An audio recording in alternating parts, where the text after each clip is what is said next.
òyìnbó ní pé tẹ́ bá fẹ́ repair ojú yín fún 90 like ẹ fẹ́ repair face yín kí face yín kó máa shine kó máa bì kó máa jà like not for whitening o ẹ kàn fẹ́ máa jẹ́ kí face yín kó máa glow kó glow up like kó glow pé kẹ́ lọ fún ilé iṣẹ́ tirẹ̀ wọ́n pè ní night oil plastic appearance ó máa dàgbà pé ṣe plastic surgery ni gbígbà pé gba àwọn contour àwọn kíní face contour yẹn ó máa dàgbà pé gbà sójú ṣó ti ẹ mọ̀ pé tó bá gba contour níbẹ̀ máa yọ wáyé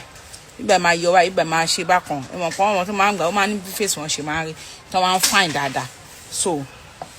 òun lélẹ̀ so ó máa jẹ́ kí face yín kó wà reshaped ó máa yẹ kí wá look younger ṣẹ́tìrì yẹn méjèèjì àwọn òyìnbó tí mò ń bá ṣiṣẹ́ ló sọ bẹ́ẹ̀ pé ó wà òkè gidi so if you want you get it.